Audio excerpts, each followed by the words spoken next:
Jai Hind students, and once again welcome you all to the online class of Shri Ram Public School. And I am Babita Pandey, subject teacher of civics. Once again, we'd like to welcome you in this class of civics. So, before summer vacations, we had studied about the second unit. First part मैंने video का upload किया था and it was second unit which is federalism. Federalism क्या होती है वो भी मैंने बताने की कोशिश की थी. इस चैप्टर में आप बेसिकली क्या पढ़ेंगे, 4 पॉइंट्स में था आपका मीनिंग ऑफ फेडरलिज्म. ओके, ये 4 पॉइंट्स में आपने पढ़ा meaning of federalism as a form of power, again sharing, power sharing, sorry, and then feature of federalism. Okay, तो ये चीज़ें आपने अभी तक इस चैप्टर में पढ़ी. आज हम डिस्कस करेंगे फेडरलिज्म इंडियन कॉन्टेक्स्ट में या इंडिया के कॉन्टेक्स्ट में फेडरलिज्म किस तरह से वर्क करता है.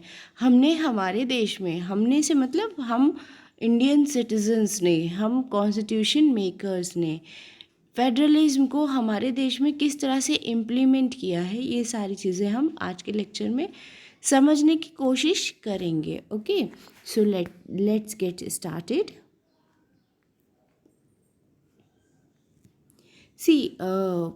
लेक्चर आगे प्रोसीड करने से पहले पिछली क्लास का, क्योंकि एक बड़ा गैप एक समर वेकेशन के तौर पर आ गया था, so I want to conclude it very fastly, but एक रिवीजन ज़रूरी है. फेडरलिज्म क्या होता है?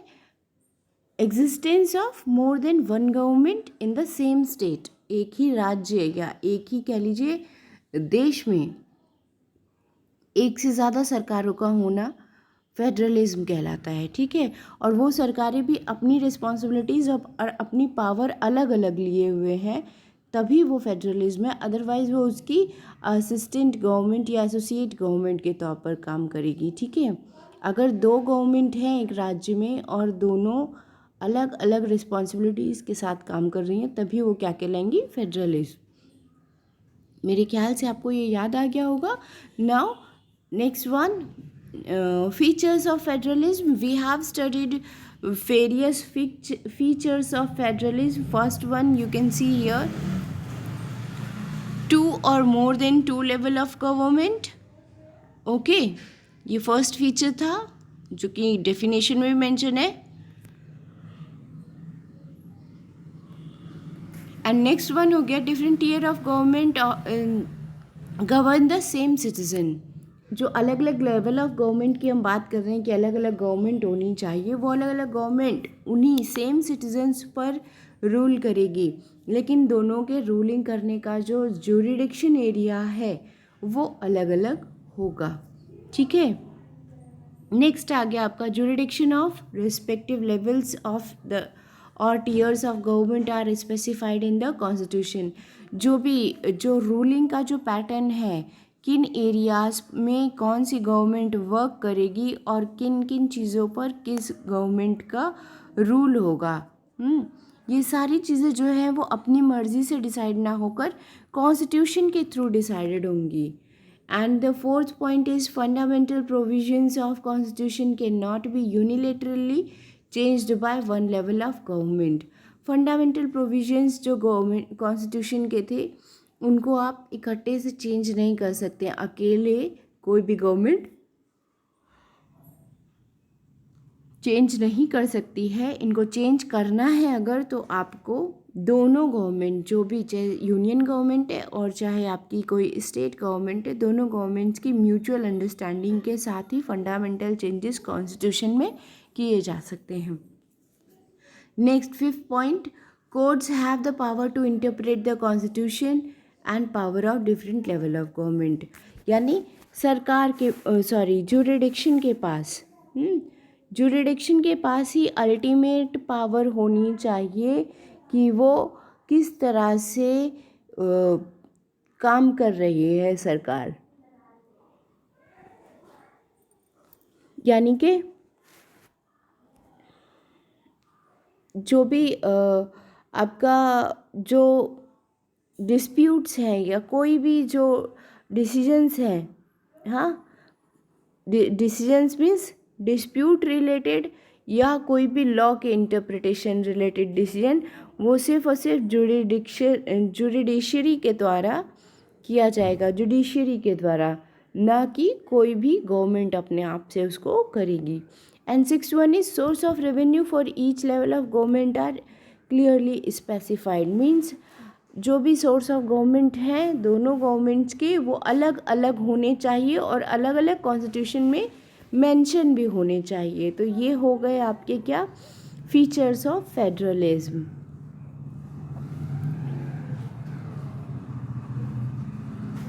Next I am going to proceed towards today's topic.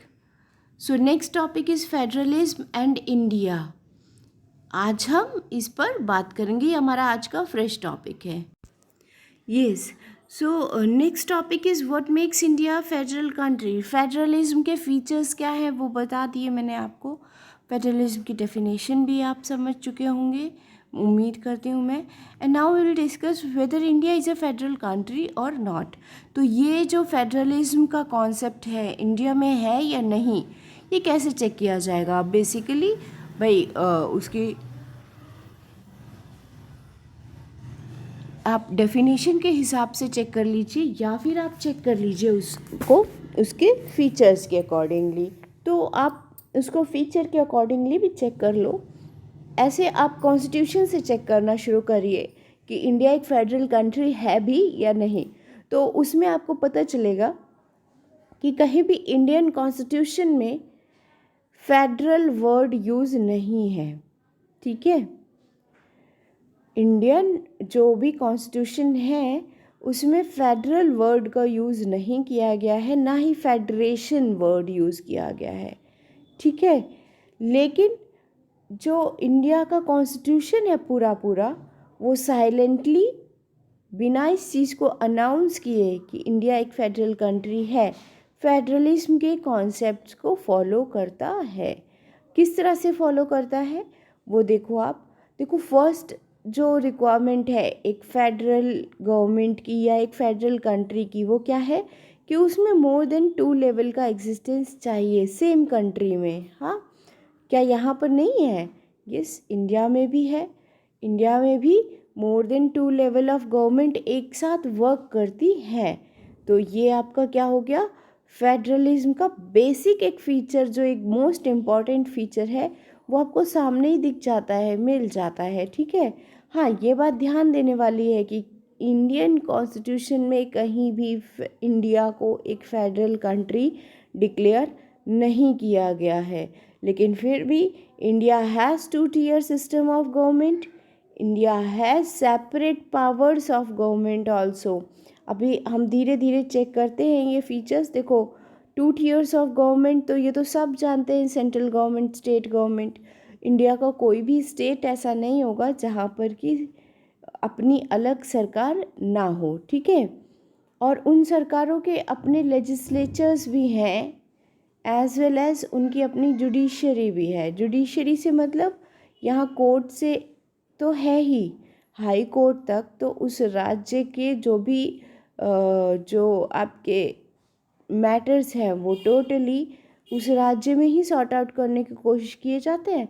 But when they are going beyond the high court level, then only they move to the apex court of India, और वो क्या होता है आपका सुप्रीम कोर्ट। ठीक, तो इस तरह से हम ये कह सकते हैं कि भाई जुडिशरी भी सेपरेट है एक तरह से।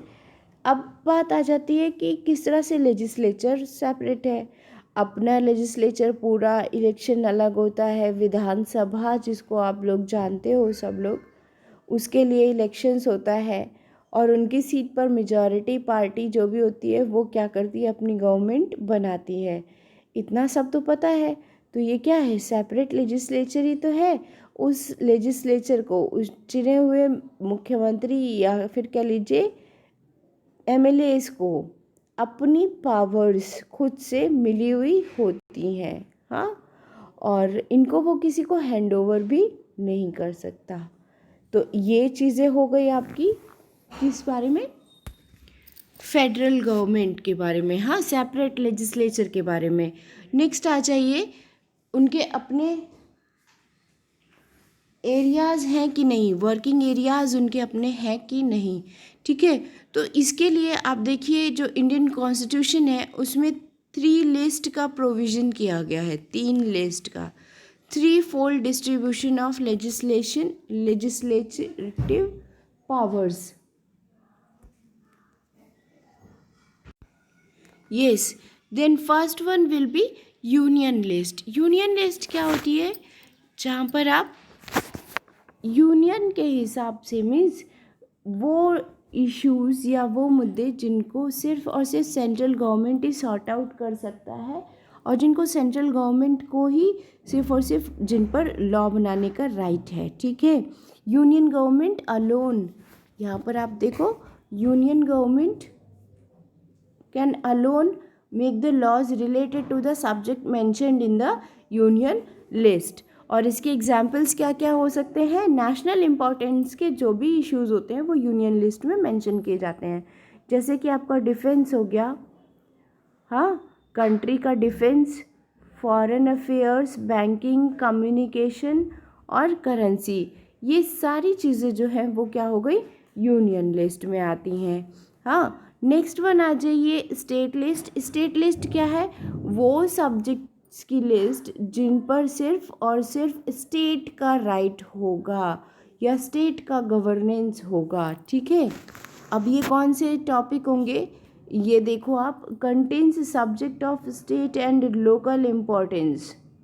और लोकल इम्पोर्टेंस कौन सी, पुलिस, ट्रेड, कॉमर्स, एग्रीकल्चर, ये सारे आपके, एंड इरिगेशन, ये हो गए आपकी स्टेट लिस्ट में। दीज स्टेट गवर्नमेंट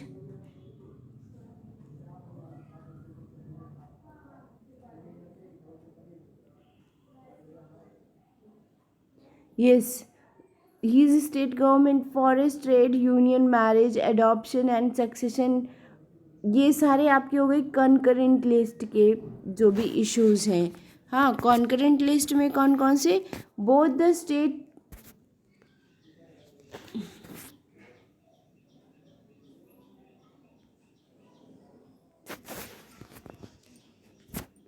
ये देखिए, both the union as well as state governments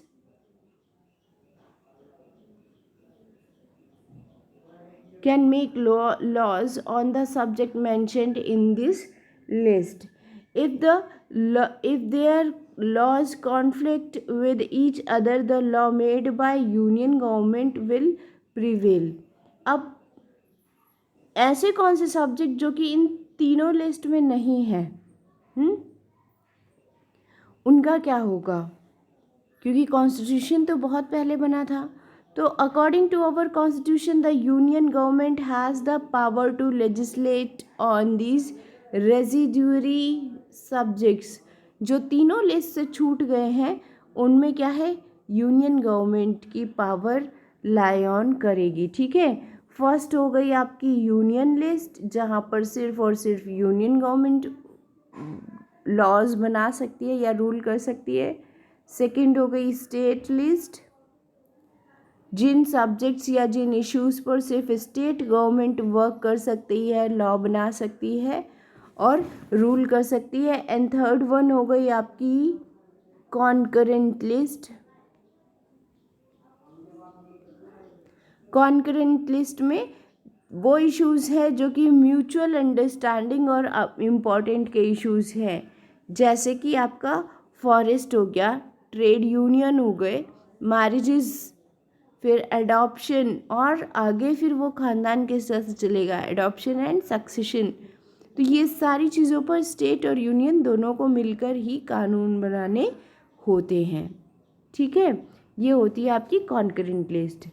अब इसके बाद में आ जाइए, we noted above that the most federation that are formed by holding together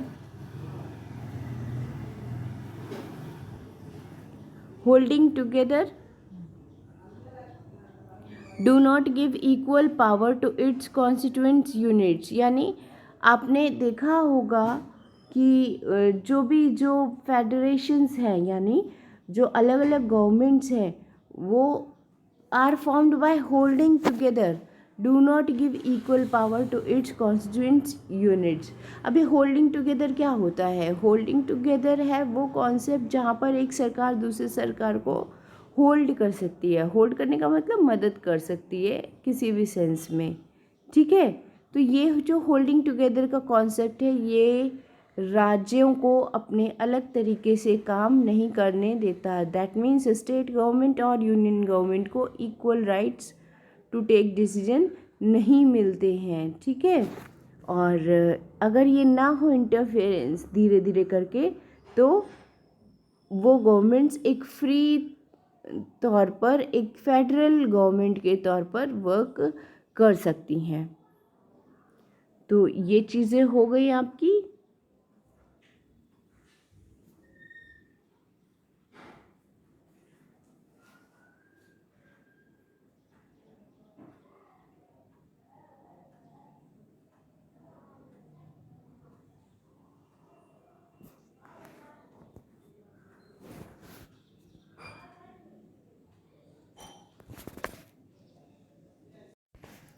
And students, here only I want to conclude my lecture, and next week we will meet further and with a new topic, and in my next lecture I would try to conclude this chapter only, और ये chapter next lecture तक ख़त्म हो जाएगा। And after that I will share the PDF of all the question answers of chapter 1 and 2 both. So till then, goodbye.